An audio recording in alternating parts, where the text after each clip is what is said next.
ገድለ አቡነ አረጋዊ ዘጥቅምት። በስመ አብ ወወልድ ወመንፈስ ቅዱስ አሐዱ አምላክ አሜን።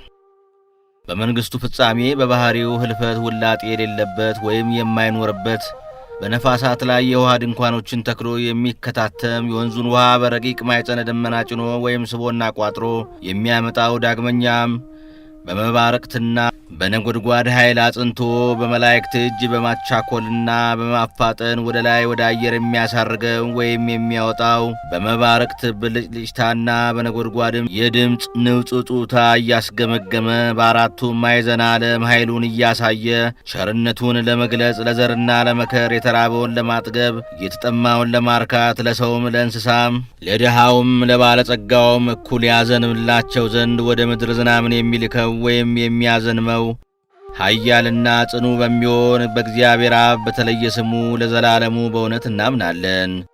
አዳምን ለማዳን ከመቤታችን ከሥጋዋ ሥጋ ከነፍሷ ነፍስ ነስቶ ሥጋዋን ለብሶ በፍጹም ተዋሂዶ ሰው በመሆን ማደሪያው ትሆን ዘንድ ቅድመ ዓለም የመረጣት ከኢያቄምና ከሐና ልጅ ከመቤታችን ከቅድስት ድንግል ማርያም የተወለደ ዳግመኛም ሕማምና ደዌ የሌለባት የሰላምና የደስታ ሀገር የምትሆን ወደ ቀደመ የክብር ቦታው ወደ ገነት በሰላም ያገባው ዘንድ በገዳም የተፈተነ በሥጋው የታመመ የሞተ የተቀበረ ከእንቅልፍ እንደሚነቃ ግሩም በሚሆን በመለኮቱ ኃይል በሦስተኛው ቀን ከሙታን ተለይቶ በተነሣ በእግዚአብሔር ወልድ በተለየ ስሙ ለዘላለሙ በእውነት እናምናለን። በባህሪው መጉደል ወይም መጨመር ሳይኖርበት በመንግስቱ ከአብ ከወልድ ጋር ትክክል የሚሆን በአምሳኛው ቀን በደብረ ጽዮን የጉባኤ አዳራሽ ወረደ። በእጅ የማይዳሰስ ነበልባላዊ መጠጥ ይጠጡት ዘንድ ልማድ ያይደለ፣ ነገር ግን የክርስቶስ አፍራሰ መንግስቱ ደቀ መዛሙርቱ ጠጥተውት በሀገር ሁሉ ቋንቋ እንዲናገሩ ዕውቀትን የገለጸላቸው የአብና የወልድ የባሕሪ ሕይወታቸው በሚሆን በመንፈስ ቅዱስ በተለየ ስሙ ለዘላለሙ በእውነት እናምናለን። አሁንም እንደዚሁ በስም ሦስት ሲሆኑ በመለኮት በባሕሪ በሕልውና ወይም በአኗኗር በፈቃድ አንድ አምላክ ብለን በማመን በኢትዮጵያዊው ንጉሥ በካሌብ ልጅ በአፄ ገብረ መስቀል ዘመነ መንግሥት በልዩ ልዩ የዜማ ድርሰቱ ለኢትዮጵያ ብርሃንን ያበራላት ማኅሌታዊው ቅዱስ ያሬድ በመንፈስ ቅዱስ እየተመራ በብቃትና በንቃት የደረሰውን የስምንቱ ቅዱሳን አባቶች መሪ የሆነ ብፁዕና ቅዱስ የእግዚአብሔር ፍጹም አገልጋይ የሚሆን አባ ዘሚካኤል በኋላ አቡነ አረጋዊ የተባለ የዚህን ዓለም ክብርና ብዕል ንቆ አጥቅቶ በትዕግሥቱ ጽናት በትሩፋቱ ብዛት ያደረገውን ተአምራት የሚናገር የገድሉን ዜና ለመጻፍ እንጀምራለን። የአባታችን የአቡነ አረጋዊ ጸሎቱ፣ በረከቱ፣ ሀብተ ረድኤቱ በእውነት በእኛ ላይ ይደርብን፣ አሜን። ይህ ከእንጦንስና ከመቃርስ ከጳኩሚስም የምንኩስና ወይም መንፈሳዊ ሐረግ አራተኛ ትውልድ የሆነ የአባ ዘሚካኤል አረጋዊ አነሳሱ ወይም አመጣጡ እንዲህ ነው። ዳግመኛም ይህ የእግዚአብሔር አገልጋይ የትውልዱ ነገር እንዲህ ነው። አባቱ ከሮም ነገሥታት ወገን የሆነ ስሙ ይስሐቅ የተባለ ሲሆን የእናቱም ስም ዕድና ይባላል። ሁለቱም እውነተኞችና ታማኞች እግዚአብሔርን የሚፈሩና የሚያከብሩ ነበሩ። የመጀመሪያውን ጥበብ እግዚአብሔርን መፍራት ሕገ ኦሪትን፣ ትምህርተ ነቢያትንና ቅዱሳት መጻሕፍትን እያስተማሩ አሳደጉት። እሱም በመንፈስ ቅዱስ ኃይል እየጸና እየበረታ ሄደ። ዕለት ዕለትም ጠዋትና ማታ ወደ ቤተ ክርስቲያን እየሄደ ጸሎት ከመጸለይ አያቋርጥም ነበር። ሚስት ያጋቡለት ዘንድ ፈልገው የታላላቅ ነገሥታት ወገን የምትሆን ሚስት አጩለት። እርሱ ግን ፈጽሞ እምቢ አለ። ከሕፃንነቱ ጀምሮ በመንፈስ ቅዱስ እየተቃኘ አድጓልና። ከብዙ ዘመን በኋላ አባታችን አቡነ ዘሚካኤል አቡነ አረጋዊ ከሮም ወደ ጽር ወይም ግሪክ አገር ታላቁን የመንፈሳዊ ማኅበር ያቋቋመ ወይም የመሠረተ የመነኮሳት ሁሉ አባት የሚሆን አባ ጳኩሚስ የሚኖርባት ደውናስ ወደምትባል ገዳም መጣ። ከገዳሙ መነኮሳትም አንዱ አገኘውና ልጄ ሆይ ከወዴት መጥተሃል? እነሆ አንተ ሕፃን እንደሆንክ እመለከታለሁና አለው። እሱም አመጣጤ ከሮም ነው። አባ ጳኩሚስ ዘንድ የምፈልገው ነገር አለኝና አለው። ነገሩንም ከሰማ በኋላ ያ መነኩሴ ወደ አባ ጳኩሚስ ዘንድ በእርጋታና በዝግታ ቀረበው። አባ ጳኩሚስም ባየው ጊዜ በመንበሩ ተነስቶ በፍጹም ፍቅር አቅፎ ሳመው። የእግዚአብሔር ጸጋ በእርሱ ላይ አድሯልና። ቀጥሎም ስለምን ጉዳይ ወደ እኔ መጥተሃል አለው። እርሱም እንዳንተ እንደ አባቴ መነኮስ ሆን ዘንድ መጥቻለሁ አለው። ልጄ ሆይ አንተ የንጉሥ ልጅ እንደመሆን መጠን የመንግሥቱ ወራሽ ነህና መንኩሰ ለመኖር ይቻልሃልን አለው። አባቴ ሆይ የምድር መንግሥት ኃላፊ ጠፊ ነው፣ ነገር ግን የማጠፋውን ዘለዓለማዊት መንግሥት ወርስ ዘንድ እፈልጋለሁ አለው። አባ ጳኩሚስም የምንኩስና ሥራ ቀላል አይምሰል፣ ወደ እኔ የመጡ ብዙዎች መታገስ ተስኗቸው ተሰናክለዋልና አለው። አባ ዘሚካኤልም አባ ጳኩሚስን አባቴ ሆይ ፈተና አድርግልኝና ሥራዬን መርምረ ተረዳ ወይም ተመልከት አለው። አባ ጳኩሚስም አንተው ራስክን በራስህ ፈትን አለውና እርሱም እሺ በጎ ብሎ በገዳሙ ካሉት መነኮሳት ጋር ለጥቂት ቀናት ለፈተና ተቀመጠ። እንግዲህ አስቀድመ እንደተናገረው የአባ ዘሚካኤልን ወደ አባ ጳኩሚስ የመምጣቱን የመድረሱን ነገርና ስለ ምንኩስናውም የጠየቀውን ቃለ መጠይቅ እናብራራ። ልጄ ሆይ እስኪ ጥቂት ተፈተን። መጽሐፍ ለእግዚአብሔር ተገዥ ወይም አገልጋይ ለመሆን በፈቀድክ ጊዜ አስቀድመ ነፍስህን መርምር፣ ሰውነትህንም ለሕማምና ለችግር አዘጋጅ ይላልና። ዳግመኛም ወርቅ በእሳት ካልተፈተነ ወርቅነቱ ስለማይታወቅ ሰውም እውነተኛነቱና ጠንካራነቱ የሚለካው የሚደርስበትን ዕጽዋት ወመከራ በትዕግሥት ተቋቁሞ ፈተናውን ያለፈ እንደሆነ ነው አለው።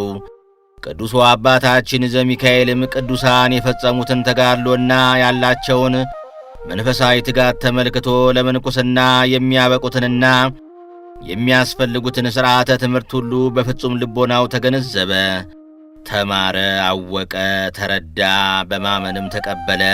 አባ ጳኩሚስም ስለ ሃይማኖቱ ጽናት፣ ስለ ጠባዩና ስለ ቅንነቱ እጅግ አድርጎ ወደደው። ከዚህ በኋላ ልብሰ ምንኩስናውን አለበሰውና የአባቶቹን የአባ እንጦንስንና የአባ መቃርስን አስኬማ ወይም ቆብ የባረከ እግዚአብሔር ያንተንም አክሊለ ምንኩስና ይባርክ ብሎ ባረከው። ካመነኮሰውም በኋላ ስሙን ዘሚካኤል ብሎ ሰየመው። እርሱም ልክ እንደ ራሱ የታመነ ልጅ ሆነለት። አባ ዘሚካኤልም ከተወለደ ጀምሮ የምንኩስና ማዕረግ እስከተቀበለበት ጊዜ ድረስ የነበረው ዘመን 14 ዓመት ነው። ከዚህ በኋላ በታላቅ ትጋት በጸሎትና በጾም ተጠመደ። በጸጥታና በእርጋታም ተቀመጠ ወይም ኖረ። እሱ የፈጣሪውን እውነተኛ ጎዳና ፈላጊ ነውና ዝናውም በየሀገሩ ሁሉ እስከ አባቱ አገር ሮም ድረስ ተሰማ። ነገር ግን እኔ ደካማና ሐሳብ ወሰን ስሆን የዚህን የታላቅ ሰው የትሩፋቱን ገድል ልናገር ዘንድ እንዴት ይቻለኛል በማለት አሰብኩ። ነቢዩ ዳዊት የጻድቃን መከራቸው ፈተናቸው እጅግ ብዙ ነው ብሎ እንደተናገረ ድካሙንና ትዕግሥቱን መናገር የሚቻለው ማን ነው? ትሩፋቱንና ገድሉንስ ጠንቅቆ ለመድረስ የሚቻለው ምን ልቦና ምን አንደበት ነው? ዳግመኛም ሐዋርያው ስለ ጥቂት ሥራቸው እርሱ በእጥፍ ይጨምርላቸዋል ሲል ተናግሯልና። አባታችን አባ ዘሚካኤል ገና በሕፃንነት ዘመኑ የምንኩስና ማዕረግ መቀበሉን በሰሙ ጊዜ የሮም ቅዱሳን ወደ እርሱ መጡ። እነሱም የቁስጥንጥንያው አባ ሊቃኖስ፣ የሀገረ ቁስያው አባ ይምዓታ ናቸው። አባ ጽሕማ ከአንጾኪያ፣ አባ ጉባ ከኪልቅያ፣ አባ አፍጼ ከእስያ፣ አባ ጰንጠሌዎን ከሮሚያ፣ አባ አሌፍ ከቂሳርያ እኒህ ሁሉ አባ ጳኩሚስ አለበት ገዳም ደረሱ። አባታችን ዘሚካኤልም ወንድሞቹን ባያቸው ጊዜ ፈጽሞ ተደሰተ። ከተገናኙም በኋላ ሰላምታ ተሰጣጡ። እርስ በርሳቸውም ተቃቅፈው ተሳሳሙ። ከዚህ በኋላ እሊህ ወንድሞች አባ ጳኩሚስን ክቡር አባታችን ሆይ እኛንም አመንኩሰን አሉት። አባ ጳኩሚስም ልጆቼ ሆይ በውኑ የምንኩስናን ቀንበር ልትሸከሙ ትችላላችሁን? አስጨናቂና ከባድም ነውና አላቸው። እነርሱም እግዚአብሔር በአንተ ጸሎት ስለሚረዳን አዎን እንችላለን፣ ወደዚች በር እንገባ ዘንድ የሕፃን መርቶ አምጥቶናልና አባት ሆይ እኛንም እንደርሱ አመንኩሰን አሉት። ያን ጊዜም አባ ጳኩሚስ የምንኩስናውን አጽፍ አጎናጸፋቸውና አመነኮሳቸው፣ ባረካቸውም። ለእያንዳንዳቸውም ስማቸውን ሰየማቸው። ከዚህ በኋላ ለ8 ወንድሞች ራስን ዝቅ አድርጎ ለሌላው ክብር መስጠት፣ አርምሞና ትዕግሥትን ፍጹም ገንዘብ በማድረግ በትጋትና ያለመታከት የሥርዓተ ማኅበርን አመሰራረትና ግብረ ምንኩስናን በመማር ከመምህራቸው ከአባ ጳኩሚስ ጋር ለብዙ ዓመታት ተቀመጡ። እነዚህ ወንድሞችም አባታችን ዘሚካኤልን መንጋውን በጥንቃቄ እንደሚጠብቅ መልካም እረኛ ወደዚች ጎዳና ለመራህን ለአንተ ታላቅ መባል ወይም ክብር ይገባሃል አሉት። ስለዚህም በሥጋዬ መጠነ ቆሙ ወይም ዕድሜው አነስተኛ ሲሆን ስለ ጥበቡ በምክሩና በእውቀቱ የልጅ አዋቂ ስለሆነ አረጋዊ ተባለ። የመንፈስ ቅዱስ የባለሟልነት ጸጋ ስላደረበት ሰውነቱ በእውቀት ተመልቶአልና። አባ ጳኩሚስም የረፍቱ ሰዓት በደረሰ ጊዜ ከመንፈሳውያን ልጆቹ አንዱን ቴዎድሮስን አስጠርቶ ጽሕሙን ያዝ በማድረግ ሥጋዬን ወይም አጽሜን ከተቀበረበት ከዚህ እንድታወጣ ወይንም እንድታፈልስ አለው። ለቴዎድሮስ ግን ከተቀበረበት ቦታ ወደ ሌላ ቦታ በድብቅ ወስዶ ወይም አዛውሮ እንዲቀብረው ያዘዘው መስሎት ነበር። ሌላም ብዙ ነገር ነግሮት በገዳም ውስጥ የሚኖሩትን አሃው መነኮሳት በማኅበሩ ሕግና ሥርዓት መሠረት ይጠብቃቸውና ያስተዳድራቸው ዘንድ አዘዘው። ቴዎድሮስም አባቴ ሆይ መልካም ነው፣ ያዘዝከኝን ሁሉ ፈጽማለሁ። ነገር ግን በሥርዓትህና በሕግ ያጸናኝ ዘንድ ስለ እኔ ወደ ፈጣሪህ ጸልይልኝ አለው። አባ ጳኩሚስም ልጄ ሆይ እምነት ይኖር ብቻ እንጂ ሁሉ ይደረግልሃል አለው። በዚህን ጊዜ ሰውነቱ ለእግዚአብሔር ስትገዛና ስታገለግል ከኖረች በኋላ በጽር ወይም በግሪክ ሀገር በግንቦት 12 ቀን በእግዚአብሔር ቸርነት ቅድስት ነፍሱ ከሥጋው ተለየች። ከዚህ በኋላ አባ ቴዎድሮስንና አባ አርሴኒዮን በአባ ጳኩሚስ ፈንታ የገዳማቱ አስተዳዳሪ አድርገው ሾሟቸው። ይልቁንም አባ ቴዎድሮስን በጣም አፈቀሩት። እርሱ በእነሱ ዘንድ ታማኝነት ያለውና የቃሉ አነጋገር ወይም የትምህርቱ ጣዕም የብዙዎችን ሰውነት ታረካለችና። ስለዚህም ወንድሞቹ መነኮሳት በጣም ተደሰቱ። እንደ አባታቸው ወይም እንደ መምህራቸው ሕግና ሥርዓትን የገዳሙን ሥርዓተ ማኅበር መጠበቅ ወይም ማስተዳደር የሚችል መልካም እረኛ ወይም አስተዳዳሪ አግኝተዋልና። አባ ቴዎድሮስም የኒህ የ8ቱ ቅዱሳን ወንድሞች የእርስ በእርስ መዋደድና የጽድቃቸውን ሥራ ተመልክቶ እጅግ ተደሰተ። ይልቁንም ብፁዕ አባታችን ዘሚካኤልን ፈጽሞ ወደደው። ከቀድሞ ጀምሮ የእሱን ስነ ምግባር ያውቅ ነበርና፣ ስለዚህም እንደ ልማዱ ከእነርሱ ጋር በጾምና በጸሎት ተባብሮ ለመኖር ፈለገ። ከዚያም የአባታችን የዘሚካኤል እናቱ ንግሥትና የልጇን ዜና ሰምታ ወደ እርሱ መጣች። ስለ እርሷም እናት ንግሥትና መጥታለችና ና እንሂድና ሰላም በላት አሉት። እርሱም ስለ ክርስቶስ ስል ከእሷ ከእናቴ ተለይቻለሁና ፈጽሞ አልሄድም አላቸው። አባ ቴዎድሮስም ፈጥነ ወደ እናትህ ሂድ እንጂ ስለ አንተ ከሩቅ አገር መጥታለችና አለው። አባ ቴዎድሮስንም ጌታ ኢየሱስን እነሆ እናትህና ወንድሞች በውጭ ቆመው ይፈልጉሃል ባሉት ጊዜ የሰማይ አባቴን በፈቃድ ከሚፈጽሙ በስተቀር እናቴስ ወንድሞቼስ እህቶቼስ እነማን ናቸው ሲል በቅዱስ ወንጌል የተናገረውን አልሰማህምን? ስለሆነም ለመሄድ አልችልም አለው። እናቱ ንግሥትናም ልጄ ሆይ 9 ወር የተሸከመችን ማኅፀኔን ወተት አጥብተው ያሳደጉን ጡቶቼን አስብ። ስለ ኃጢአቴ አትናቀኝ አታቃለኝም። ልጄ ሆይ ለአንድ ጊዜ ፊትህን ታሳየኝ ዘንድ ወራሴ ርስቱ አድርጎ በመረጠ በፈጣሪ አማጽንሃለሁ ስትላከችበት። ወንድሞች መነኮሳትም አባታችን ሆይ ይህንን ሳታደርግ ክብሯንና ብልጽግናዋን ትታ ወደ አንተ የመጣችው በእናት ላይ ልብህን አታስጨክን። ከጎዳናው ርቀት የተነሣ ያገኛትን ድካምና ከሰውነቷ የወረደውን ወዝ ወይም ላብ አስብ በማለት አጥብቀው ለመኑት። በዚህ ጊዜ ፈጥኖ በሩጫ ወደ እናቱ ሄደና ከተገናኙ በኋላ እናቴ ሆይ ከዚህ ምን አምጥቶሻል አላት። እናቱም እኔም እንዳንተ አልባሰ ምንኩስና አጎናጸፍ ዘንድ መጥቻለሁ አለችው። እሱም እናቱ መነኩሳለሁ በማለት በተናገረችው አነጋገር እጅግ ተደሰተ። ፈጥኖም ወደ ገዳሙ ገባና ለአባ ቴዎድሮስ ነገረው። ከዚህ በኋላ አመንኩሰው ልብሰ ምንኩስና አጎናጽፈው ከቅዱሱ ከአባ ቴዎድሮስ እናት ጋር አስቀመጧት። የአባ ቴዎድሮስ እናት አስቀድማ መንኩሳ በገዳም ውስጥ ካሉ የሴት መነኮሳት ጋር ከዚያ ትኖር ነበርና የአባ ጳኩሚስ እህትም እንደዚሁ መንኩሳ ከወንዶች መነኮሳት ገዳም ትንሽ ራቅ ብሎ ከሚገኝ የሴት ገዳም የእህቶች መነኮሳት አስተዳዳሪ ሆና ከዚያ አለች። እርሷም ለብዙዎች መነኮሳት እንደ እናት ሆናቸው ትኖር ነበር። አባ ቴዎድሮስም በሴት ገዳም ለሚኖሩ ለእህቶች መነኮሳት እግዚአብሔርን የሚፈራ አረጋዊ ወይ ሽማግሌ የሆነ ስሙ ጴጥሮስ የተባለ ሰው ሾመላቸው።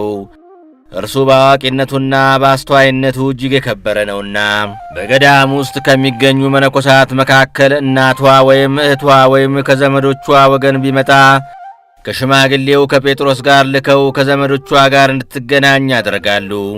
በዚህ ጊዜ ይቺ አባታችን የዘሚካኤል እናት ከገዳሙ መነኮሳት ዘንድ ልዩ ልዩ መንፈሳዊ ትምህርቶችን ስትማር ቆየች። እግዚአብሔርንም በፍጹም ልቦኗ የምትወድ ሆነች። እንደዚህ ሁሉ አባታችን ዘሚካኤል በኋላ አረጋዊ የተባለ በገዳሙ ውስጥ እግዚአብሔርን ሲያገለግል በቆየበት ጊዜ ሁሉ ለገዳሙ ቤተ ማኅበር የሚላክበት ጊዜ አለ። ለመምህሩ ለቅዱስ አባ ቴዎድሮስም የሚላክበት ጊዜ አለ። በበጎ ሥራ እየበለጸገ ብዙውን ነገር በመተውና በማግለል በጾምና በጸሎት ጸና። የተማራቸውንና የሚያውቃቸውን ወደ ጽድቅ ጎዳና የምትመራውንና መንፈሳዊ መመሪያዎቹን ሁሉ ለወንድሞቹ ያስረዳ ነበር። እሊህም ወንድሞቹ መነኮሳት ከአባ ቴዎድሮስ ዘንድ ለ7 ዓመታት ያህል ተቀመጡ። በዚያ ጊዜ ግን ገሪማ የተባለ አባ ይስሐቅ ከእነርሱ ጋር አልነበረም። ከዚህ በኋላ እነዚህ ወንድሞች ወደ አገራቸው ተመልሰው ይሄዱ ዘንድ ፈልገው አባታቸው አባ ቴዎድሮስንና አባ አርሴስኒውን ስንብት ጠየቁ። በማኅበረ ገዳሙ የሚኖሩ ከተወደዱ ወንድሞቻቸው ጋርም ተሰነባበቱ። እነሱም በእግዚአብሔር የፍቅር አንድነት ሸኟቸው። ከትውልድ አገራቸው ሮም ከደረሱም በኋላ ብዙ ድንቅ ድንቅ ታምራትን እያደረጉ በቀኖና በጾምና በጸሎት በብዙ ትጋት በዚያች አገር ለጥቂት ጊዜ ተቀመጡ። አገራቸው ሮሜንም ከቅዱሳን አባቶቻቸው ዘንድ በተማሩት ትምህርት ወደ ቀናች ሃይማኖት መለሷት። ዳግመኛም በምድረ አዜብ ደቡብ ብሔረ ኢትዮጵያ የሚኖሩ ሰዎች ደጋጎችና መታሰቢያዋን የሚያደርጉ ነገሥታቶቿም ሃይማኖታቸው የቀና ስለመሆናቸው ጌታችን ኢየሱስ ክርስቶስ ለእመቤታችን ለቅድስት ድንግል ማርያም አስራት ይሆኗት ዘንድ በቃል ኪዳን እንደሰጣት በቅዱሳት መጻሕፍት አግኝተው ተረዱ። ይህ አባታችን አረጋዊ የቀናች የሃይማኖትን ቃል ያለ ድካምና ያለ ስንፍና ለሁሉ ያስተምር ነበር። እርሱ በመለኮት ጽዮነት የጣፈጠ ነውና ይልቁንም የማስተማር ጥበብና ዕውቀት የሐሳብ ጥልቀት ያለው ከመሆኑ የተነሣ የሚናገራቸው ቃላት ሁሉ የጣሙ የጣፈጡ ናቸው። ዓይኖቹ በትክክል ይመለከታሉ፣ ጆሮቹ ነክተው ተግተው ይሰማሉ። ስለዚህም ሕዝብ ሁሉ በእርሱ ቃል ለማመን በእሱ ጎዳና ለመመራት አጥብቆ ይፈልጋል። እርሱ ከራሱ ይልቅ ለብዙሃኑ ያስባልና። በዚያን ጊዜ አምላክን በወለደች በእመቤታችን በድንግል ማርያምና ጌታችን አስራት አድርጎ በሰጣት በዚያች አገር በኢትዮጵያ ፍቅር ልቡ ተነደፈ። ከዚህም በኋላ ማንም ሰው ሳያውቅና ሳያየው ከሁለቱ ደቀ መዛሙርቶቹ ጋር በሌሊት ወጥቶ ሄደ። ቅዱስ ሚካኤልም እየመራውና በክንፉ ተሸክሞት በዘመኑ ባሉት ንጉሥና ጳጳሱ ካሉበት አክሱም ከተማ ፈጥኖ አደረሰው። ያለ መምህራንና ያለ አስተማሪ ያመነች የዚህችን አገር እምነቷንና የሥነ ሥርዓቷን ሁኔታ ተመለከተ። በዚያም ጥቂት ቀን ከተቀመጠ በኋላ ፈጥኖ ወደ ሮሚያ ሄደና በኢትዮጵያ በዓይኑ የተመለከተውንና በጆሮም የሰማውን ሁሉ በዚያ ላሉ ወንድሞቹ ነገራቸው። ወንድሞቹም ከአንደበቱ ይህን ቃል በሰሙ ጊዜ ፈጽመው ተደሰቱ።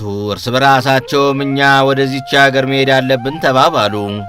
የእነዚህ የቅዱሳን ልብ በክርስቶስ ሃይማኖት የእሳት ወላፈን ተቃጥሏልና ወይም ተሟሙቋልና ያላቸውን የመገልገያ ዕቃ ይዘው ከታቦቶቻቸውና ከካህናቶቻቸው ጋር ከነዋያ ቅዱሳትና ከመጻሕፍቶቻቸው ጋር እንዲሁም ከመሰል ወገኖቻቸው ጋር ሆነው አስቀድሞ መንገዷን በሚያውቃት በአባታችን በዘሚካኤል መሪነት ንጉሡና ጳጳሱ ካሉበት አክሱም ከተማ ደረሱ። ንጉሡና ጳጳሱም እሊህን ቅዱሳን በተመለከቱ ጊዜ ፈጽመው ተደሰቱ። ስለ አመጣጣቸውም ሁኔታ በጣም አደነቁ። ይልቁንም ስለ ስነ ምግባራቸውና ስለ ሃይማኖታቸው እጅግ አድርገው ወደዷቸው። የእነዚህንም ቅዱሳን ያመጣጣቸው ወይም የመጡበት ዘመን ከኢትዮጵያ ነገሥታት አብርሃና አጽብሃ ጀምሮ 6ኛ ንጉሥ የነበረ የሰልአደባ ልጅ አልአሜዳ በነገሰ በ5ኛው ዓመት ላይ ነው። እኒህም ቅዱሳን በዚያው በመጡበት ዘመን በሮም ነግሶ ከሚገኘው ወንድማቸው ከይስሐቅ ዘንድ ላኩበት። የቅርብ ወንድማቸው ከመሆኑም በላይ እነሱ በጣም ይወዱት ነበርና የነገሥታት ወገን እንደመሆናቸው መጠን አባታችን ዘሚካኤልም ለአባታችን ለይስሐቅ የእህት ልጅ ነው። መልእክቱም እንደደረሰው 7 ዓመት በሮም ከነገሰ በኋላ መንግሥቱን ትቶ በሌሊት ተነስቶ ወጣ። መልአኩ ገብርኤልም ተገለጸለትና ብርሃናዊ በሆነ ክንፉ ተሸክሞ ቅዱሳን ወንድሞቹ ተሰብስበው ከሚገኙበት በአክሱም ከተማ ከቀኑ በ3 ሰዓት አደረሰው። ወንድሞቹም ባዩት ጊዜ ፈጽመው ተደሰቱ። አንገት ለአንገት ተቃቅፈው ተሳሳሙ። መሪር የሆነ ናፍቆት ለቅሶም አለቀሱ፣ ተላቀሱ። ስለዚህም እኒህ ወንድሞች አቤቱ በቸርነት ሁልጊዜ ለመሰበስበን ለጌትነት ምስጋና ለመንግሥትም ክብር ይገባል እያሉ በአንድነት እግዚአብሔርን አመሰገኑት። በዚያን ጊዜ እንደነሱ አመነኮሱትና አስኬማ ከጫኑለት በኋላ በአንዲት የጸሎት ቤት በአንድነት ሆነው ለጸሎት ተጠመዱ። ንጉሡና ጳጳሱም ስነ ምግባራቸውን በተመለከቱና ያነጋገራቸውን ቅልጥፍናና የቃላቶቻቸውን ለዛና መዓዛ ባዩ ጊዜ ፈጽመው አከበሯቸው። ብዙ ድንቅ ተአምራትን እያደረጉ ቆዩ። የሰማይ መላእክትም ዘወትር ባለመለየት ይጎበኟቸው ነበር። ጌታችንና አምላካችን ኢየሱስ ክርስቶስም ዘወትር እየተገለጠ ይጎበኛቸው ነበር። በጸሎታቸው ሙት ያስነሳሉ፣ ለምጽ ያነጻሉ፣ አጋንንትን ያወጣሉ፣ ዕውር ያበራሉ። ለእያንዳንዳቸውም የሃይማኖታቸውን ኃይል አሳዩ። ከእነሱ መካከል ተራራ ያፈለሱ አሉ፣ ባሕሩን ከፍለው ደረቅ መንገድ የከፈቱ አሉ። ጠዋት ዘርተው ማታ የሚሰበስቡ ወይም የሚያጭዱ አሉ። የስንዴውን አዝመራ ወይም ነዶ በግራር ዛፍ ላይ አበራይተው ወይም አሂደው የዛፉ ቅጠል ሳይረግፍ በሮቹም ከዛፉ ላይ ሳይወድቁ ምርቱ ብቻ እየወረደ በአውድማው ላይ እንዲከማች ወይም እንዲቆለል ያደረጉ አሉ። ወዲያውም የስንዴውን ለመገበሪያ ሰይመው ለ9 ሰዓት መሥዋዕተ ቁርባን ያደረሰ አሉ። በልሙጥ ወይም በዓለት ድንጋይ ላይ የወይራ ተክል ተክለው በዚያኑ ጊዜ ጸድቆ ለምልሞ ታላቅ ዛፍ ከሆነ በኋላ በእግዚአብሔር ፈቃድ ግንዱ ደርቆ ቆርጠውና ፈልጠው እንጨቱን ወይም ፍልጡን አንደው እሳቱ ፍህም ከወጣ በኋላ ፍሙን በቀጭን ሻሽ ወስደው ለ9 ሰዓት የቅዳሴ ማዕጠንት ያደረሱ አሉ። ለቤተ ክርስቲያን አገልግሎት የሚውልና ለሥርዓተ ቁርባን ማከናወኛ ወይም ማዘጋጃ የሚሆን ውሃው ሳይፈስ በወንፊት ማይ ወይም ውሃ የሚቀዱ አሉ። ከእነሱም አንዱ ባረፈ ጊዜ ሥጋቸው ሥርዓተ ግንዘት በመላእክት እጅ የተከናወነ አለ። ይልቁንም የቁመቱና ርዝመቱ ከታላላቅ ገደል እጅግ በጣም የሚበልጥ የድንጋይ አምድ ከወንዝ ማዶ ዘንበል ብሎ መጥቶ ሥጋቸውን በክብር ተቀብሎ በተራራው ጫፍ ላይ እስከ ዛሬ ድረስ ፈጽሞ ሳይነቃነቅና ሳይናወጽ ቀጥ ብሎ ቆሞ ይገኛል። የሰዎቹም የመግነዝ ምልክት አዋቂ ወይም ጥበበኛ እንደሳለው ስዕል በድንጋይ አምድ ላይ ተስሎ ወይም ተቀርጾ ይታያል። ቆመው ጸሎት በሚጸልዩበት ጊዜ 10 የእጆቻቸው ጣቶችና 10 የእግሮቻቸው ጣቶች እንደ ፋና የሚያበሩበትና እንደ መብረቅ የሚብለጨለጩበት ጊዜ አለ። ሀገራችን ኢትዮጵያ ያለ አንዳች ሐዋርያ ስብከት አስቀድማ በክርስቶስ እንዳመነችና በዚህም ምክንያት የልዕልናዋን ታሪክ ለዓለም ለማሳወቅ ፈጥኖ ይሄዱ አሉ። የኢትዮጵያ ምድር በእነዚህ የቅዱሳን ኪደተ እግር ተቀደሰች። በውስጧም በመመላለሳቸው አውራጃዎቿና አደባባዮቿ ሁሉ ታደሱ። እነዚህ ቅዱሳን ወደ ኢትዮጵያ በመግባታቸው መዓዛ ትምህርታቸው በየአውራጃዎቿ ተሰራጨም። የእምነቷንም መሠረት አጸኑ። ጸሎታቸውና በረከታቸው የትሩፋታቸውም ዋጋ በሕዝበ ክርስቲያኑ ላይ በእውነት ይደር፣ አሜን።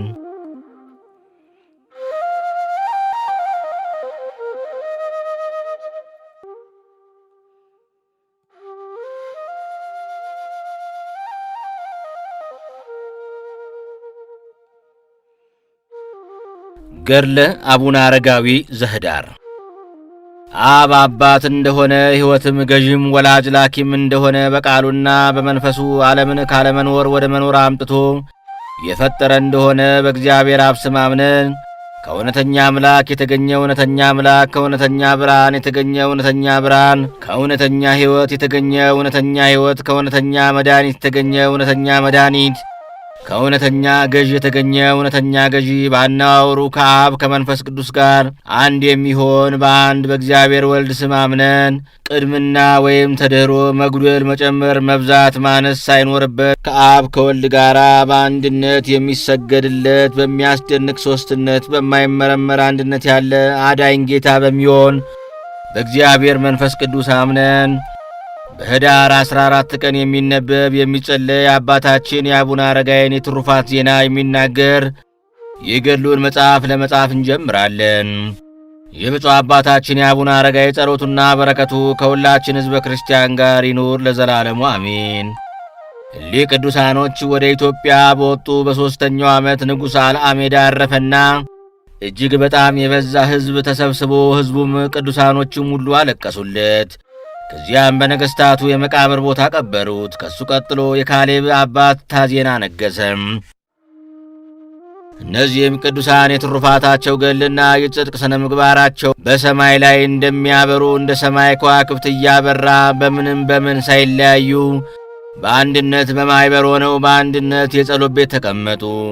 በመልካም የተክል ቦታ ያለ ዛፍ በየአይነቱ እንደሚያፈራና መዓዛውም እንደሚጣፍጥ መዓዛ ሃይማኖታቸው የጣፈጠ ኅብረ መልክዑ የሚያበራና የሚያስደስት እንደ ህንደኬ እብነ በረድ ድንጋይ የሚያጽደለድሉ በጽዮን የሽቱ አዳራሽ በሽቱ ዕቃ ታሽጎ እንደሚቀመጥ ሽቱ መዓዛ ያላቸው በእብነ ሰንቤር ላይ የተመሠረተ እንደ ጽኑ አምድ የቀጥታ ባሕርይ ያላቸው በንጹሕ ወርቅ የተለበጠ እንደ ጳዚዮን ድንጋይ በሴት ሙሽራ አንገት የሚጠለቅ እንደ ወርቅ ሐብል በወንድ ሙሽራ ራስ ላይ እንደሚደፋ የወርቅ አክሊል በነገሥታት ራስ ላይ እንደሚጫን እንደ ወርቅ ዘውድ የምድር መሳፍንትና መኳንንት በጣታቸው ላይ እንደሚያጠልቁት የወርቅ ቀለበት ሆነው ለአክሱም ምድር ጌጥ ሆኗት።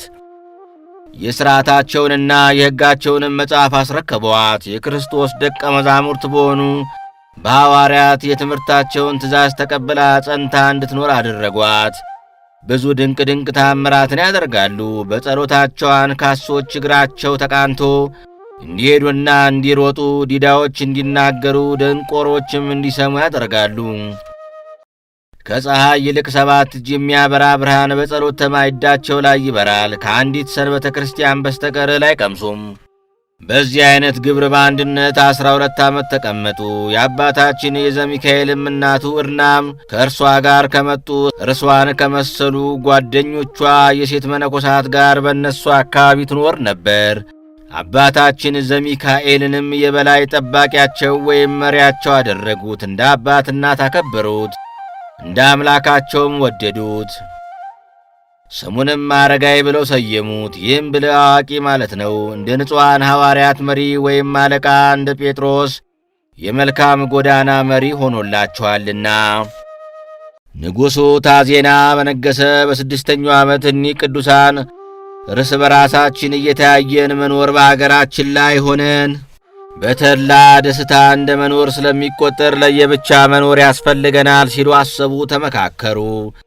በዚያን ጊዜ እያለቀሱና መሪር እንባን እያነቡ ለየራሳቸው ተለያዩ። በዚህም መሠረት አባ ሊቃኖስ ወደ ደብረ ቆናጽል፣ አባ ጰንጠሌዎንም በሱ ትይዩ በሆነ ቦታ 2 ኪሎ ሜትር ያህል ርቆ ሄደ። ገሪማ የተባለ አባታችን ይስሐቅም መደራ ወደሚባል 3 ኪሎ ሜትር ያህል ርቆ ሄደ። አባ ጽሕማም ጸዲያ ወደሚባል፣ አባ ይምዓታም ወደ ገርአልታ፣ አባ አፍጤም ይሃ ወደሚባል፣ አባ አሌፍም አሃድአ ወደሚባል ቦታ ሄዱ፣ ተበታተኑ። የአባታችን አቡነ አረጋዊ ግን ፈጣን ወይም ሯጭና ጎበዝ መንገደኛ 2 ቀን የሚያስኬደውን ያህል በምስራቅ በኩል በምትገኝ እገላ ወደምትባል አገር ከእናቱና ከደቀ መዝሙሩ ከማትያስ ጋር ሄደ። በመንገድም ሲጓዝ ደብረ መድኃኒት ከምትባል ቦታ ደረሱና በዚያ አደሩ። ቀኑ መሽቶ ነበርና በዚያም ለ7 ቀን ያህል ተቀመጡ። የዚህች አገር ሰዎች በጣም ክፉዎች ስለነበሩ ዘለፉት፣ ነቀፌታም አመጡበት። እርሱም በዚህች ሌሊት የእግዚአብሔር ቁጣ በላያችሁ ትውረድ፣ የምድራችሁንም ፍሬ አጥፋ፣ በሀገሪቱም ላይ በየጊዜው ውርጭና ቁር ከመውረድ አቋርጥ ሲል ረገማቸው። በአቅራቢያዋ ያለችውን አገር ግን የምድር ፍሬ ሁሉ ሁልጊዜ ካንቺ አይታጣ ወይም አይጥፋ፣ በአንቺ ላይ ሰፍረው የሚኖሩ ሰዎች ሁሉ ባለጸጎች፣ ንዑዳን፣ ክቡራን ይሁኑ ሲል በአራቱ ማዕዘን በትዕምርተ መስቀል ባረካት። በርቁ ጎልተው እስከሚታዩ ድረስ ላሞቿ የሰቡ፣ ሰንጋዎቿ የደለቡ፣ የበግ መንጋዎቿ በመሰማሪያቸው የበዙ የተራቡ ይሆኑ። በአንቺ ላይ አባር፣ ቸነፈር፣ የእህል ችግር አይኑር። በአንቺ ላይ የሚኖሩ ሕዝቦች ለከብቶቻቸው የውሃና የሳር እጦት ፈጽሞ አይኑር በማለት ባረካት። በኋላ ዘመን የሚሆነውን ከመሆኑ በፊት የትሩፋቱ መታሰቢያ ትሆነው ዘንድ አውቆ ባረካት። ስለዚህም ለልጅ ልጅ እስከ ዘላለም ድረስ ትባረክ ብሎ ባረካት። ከዚያም ጥቂት እልፍ ብሎ ዱር ለዱር የሚዞር ጋኔን ያደረበት አንድ ሰው አገኘም። በሰውየው ላይ ያደረው ጋኔንም አንተ የእግዚአብሔር ሰው ወይም አገልጋይ ዘሚካኤል ሆይ ታጠፋይን ዘንድ መጣህን እያለ በታላቅ ቃል ጮኸም። አባታችን ዘሚካኤልም በትዕምርተ መስቀል አማተበበትና ዝም በል አፍህንም ዝጋ አለው። በዚህ ጊዜ ፈጽሞ ዝም አለ። ጋኔኑም ከእርሱ ወጣ። ከዚህ በኋላ በእጁ አነሳው። ፈጥኖም አዳነውና ከእንግዲህ ወደ አገር ይሂድ አለው። እሱም ስለ አዳነውና ስለ ፈወሰው እግዚአብሔርን ፈጽሞ አመሰገነ። ሰውየው ግን የእግዚአብሔር ባለሟል የሚሆን አረጋ የተባለ ከአባታችን ከዘሚካኤል እግር ስር ወድቆ አባቴ ሆይ ለ6 ዓመታት ያህል ያሰቃየኝ ከነበረ ደዌ ፈውሰኸኛልና እስከ ዕለተ ሞቴ ድረስ ከአንተ ፈጽሞ መለየት አይኖርብኝም አለው። ስለዚህም ልቡን አጽንቶ ተከተለው፣ ደቀ መዝሙሩም ሆነ። የአገሩም ሰዎች ድንቅ ሥራ በተመለከቱ ጊዜ ከሰው መጨናነቅ የተነሣ መንገዱን ይሄድ ዘንድ እስኪከለክሉት ድረስ ታላቁም ታናሹም ልጁም አዋቂውም ሴቱም ወንዱም ወደ እርሱ ተሰብስበው ከበቡት። ዳግመኛም ከዚያ ጥቂት እልፍ ብሎ ስሟ አውለአ ማኅበር ከሚባል የዛፍ ጥላ ሥር አረፈ። እርሷም እስከ ዛሬ ድረስ የቅዱሳን ማረፊያ ሆና ትገኛለች። ቅዱስ አባታችን አረጋዊም ቅድስት ቦታ ዳሞን ባያት ጊዜ 3 ጊዜ ሰገደ። ዳግመኛ እየሄደ ከወንዝ ዳር ሲደርስ አንድ ሰው መጣና ይህ የተሰበሰበ ሕዝብ ምንድነው? እሊህስ እነማን ናቸው? ሲል ጠየቀ። ሰዎችም ይህ አባታችን አረጋዊ የተባለ ከሮም ከወጡ ወይም ከመጡ ቅዱሳን አንዱ ሲሆን እርሱም በአገራችን ላይ በመንገድ ሲያል ድውይ ይፈውሳል፣ አጋንንትንም ያወጣል አሉት። ያ ጎልማሳ ሰውዬም ይህን ከሰማ በኋላ ወደ ቤቱ በችኮላና በሩጫ ሄደ። የታመመ ወይም በሽተኛ የነበረ ልጁንም በአልጋ አሸክሞ መጣ። ከዚያም በሽተኛውን ልጅ ከአባታችን እግር አስቀመጠውና አባቴ ሆይ ልጄን በጸሎትህ ኃይል ከበሽታው ትፈውስልኝ ዘንድ ማልድሃለሁ አለው። አባታችን አረጋዊም ጌታዬ ንጉሴና አምላኬ ኢየሱስ ክርስቶስ ይህን ደዌ ከአራተ ሕማሙ ያንሳው፣ ፈጽሞም ከደዌው ይፈውሰው ወይም ያድነው ሲል ተናገረ። በዚያን ጊዜ አበሽተኛ ልጅ ፈጥኖ ዳነና ከሰዎቹ እኩል በእግሩ እየተራመደና እየሮጠ ሄደ። ይህን ተአምር የተመለከቱ የአገሩ ሰዎችም ፈጽሞ አደነቁ። ከዚያ በፊት በአገራቸው ላይ ድውይ የሚፈውስ አጋንንትን የሚያወጣ አይተው አያውቁም ነበርና፣ ስለዚህም እጅግ በጣም ተደሰቱ፣ እልልታንም አበዙ። በሥራውና በባሕሪው እንደ ዕንቁ የከበረ ሰው አግኝተዋልና ከፍቅራቸውም ጽናት የተነሣ ከእነሱ ይሄድ ዘንድ ወይም እንዲለያቸው አያሰናብቱትም ነበር። ከዚያም ጥቂት አልፎ ምስጓጉ የምትባል ታላቅ ገለብ ወይም ቋጥኝ አጠገብ ደረሰ። ከዚያም ላይ ሆኖ ቅድስት ቦታ ዳሞን ለይቶ አጣርቶ ተመለከታት። በተራራዋ ላይ ለመኖር ወደደ። በአመችነቷም ልቡ በፍቅር ነደደ ወይም ተቃጠለ። ፈጥኖም ወደ አጠገቧ ወይም አካባቢዋ ከደረሰ በኋላ ከጫፏ ላይ የሚወጣበት መንገድ ተመለከተ፣ ፈለገ። ነገር ግን አላገኘም። የተራራዋን ዙሪያ በሙሉ ቢዞር ፈጽሞ ወደ ላይ መውጫ አላገኘም። ከዚህ ተራራ ላይ ወጥቼ ለመኖር እጅግ ፍላጎት ነበረኝ፣ ነገር ግን ወደ ላይ መውጫ መንገድ አላገኘሁም አለ። ይህንንም ካለ በኋላ ገደሉ ረጅምና ተራራውም እጅግ ምጡቅ ወደሆነ ሰቁራ የሚሉት ወደ ሌላ ቦታ ሄደ። በዚያም ትንሽ በር መግቢያ አገኘና ከተራራው ላይ ወጣ። በመሸም ጊዜ አንዲት ግማሽ ዳቦ አቅርቦ ባረከና መብላት ጀመረ። ከበላ በኋላም ከዳቦ የተረፈ ፍርፋሪ እንኳን አልነበረም። ቅዱስ አባታችን አረጋዊም ይህች ቦታ ለሱ ተስማሚ እንዳልሆነችና እግዚአብሔርም በዚህች ይኖር ዘንድ እንዳልፈቀደለት በልቡ ተገነዘበ። እንዳስለመደው ወይም እንደ ልማዱ ሌሊቱን በሙሉ ያለ እንቅልፍና ያለ ረፍት ሲጸልይ አደረ። እንደ መላእክት ትጉህ ነበርና በማግስቱም ከዚያ ወርዶ የገደሉ ወይም የተራራው ስም ምንግርጋር ከሚባል ሌላ ቦታ ሄደና በተራራው ላይ እስከ ማታ ድረስ ሲጸልይ ዋለ። ከዚያም ትንሽ የዳቦ ቁራሽ አምጥቶ አቅርቦ ባረከና በላ። አሁንም ስላልተረፈው ይች ቦታ ክፍሉ እንዳልሆነች አወቀ፣ ተረዳ።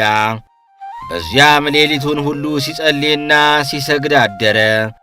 በነጋም ጊዜ ከዚያ ተነስቶ ሙሐዝ ወደሚባል ተራራ ሄደ።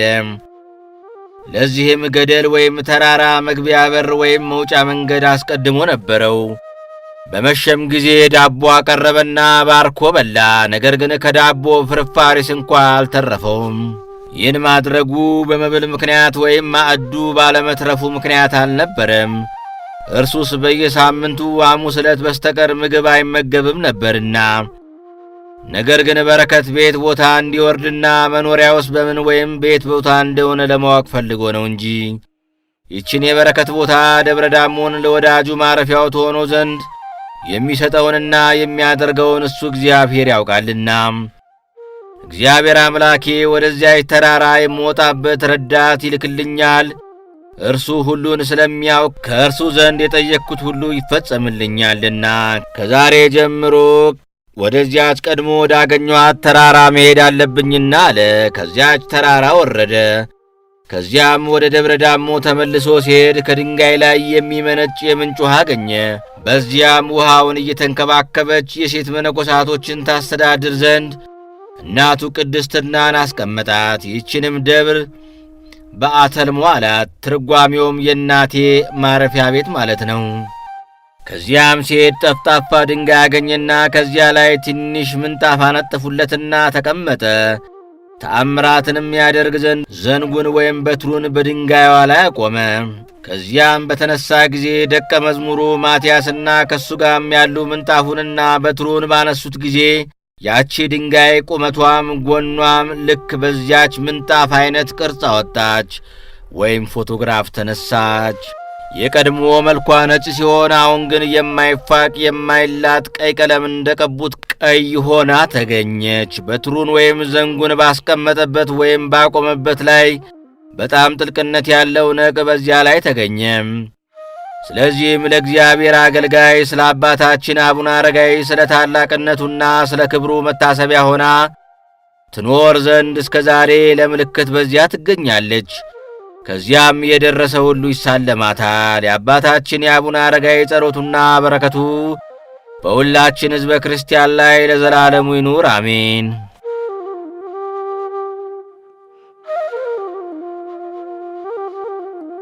ገድለ አቡነ አረጋዊ ዘታኅሣሥ። በስም በአካል በገጽ በሦስት በመለኮት በአሰራር ግን አንድ አምላክ የሚሆን በአንዲት ምስጋና የሚመሰገን አንዲት ስግደት የሚሰገድለት ግሩምና ልዑል በአካል የተለየ በባሕሪ በመለኮት በኃይል በሥልጣን አንዱ የሚሆን ያልተፈጠረ ያልተሠራም ቅድመ ዓለም የነበረ ዓለምን አሳልፎ የሚኖር ጥንትና ፍጻሜ የሌለው የሚታየውንና የማይታየውን የሚዳሰሰውንና የማይዳሰሰውን ፍጥረታት ሁሉ የፈጠረ በስም ሦስት በማዕረግና በክብር ግን አንድ በሚሆን በአብ በወልድ በመንፈስ ቅዱስ ስም አምነን በታኅሣሥ 14 ቀን የሚነበብ የሚጸለይ የአባታችን የአቡነ አረጋዊን የትሩፋት ዜና የሚናገር መጽሐፈ ገድል እንጽፋለን። የአባታችን የአቡነ አረጋዊ ጸሎቱና በረከቱ አማላጅነቱ በሁላችን በሕዝበ ክርስቲያን ላይ ይኑር ለዘላለሙ አሜን። ከዕለታት በአንደኛው ቀን አባታችን አቡነ አረጋዊ መንገዱን ሲሄድ ውሎ ከተራራው አጠገብ ሲደርስ አንዲት ከላይ ወደ ታች የተንዠረገገች አረግ ወይም ገመድ አገኘና በስሯ 3 መዓልት 3 ሌሊት ሲጸልይ ከቆየ በኋላ የእግዚአብሔር መልአክ ቅዱስ ሚካኤል መጥቶ አንተ እግዚአብሔር ያከበረ ቅዱስ ሆይ ምን ያስጨንቅሃል? አለው።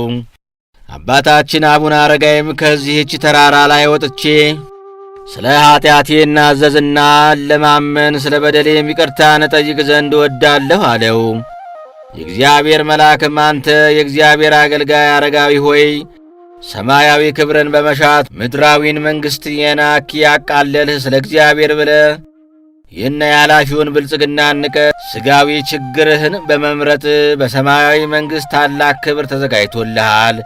ስለዚህም ወደ ተራራው የምታርግበትን ወይም የምትወጣበትን እግዚአብሔር እስኪልክልህ ድረስ ለጥቂት ጊዜ ታገስ አለው።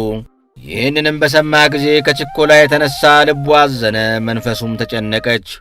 ልቡ በተራራዋ ፍቅር ተነድፏልና ወደ እርሷም ፈጥኖ ለመውጣት ቸኩሏልና። ትዕግሥቱ ሰፊ የሆነ እግዚአብሔር ግን የትዕግሥቱን ጽናትና የመንፈሱን ጠንካራነት ለመመርመር ፈጥኖ ወደ ተራራው አላወጣውም።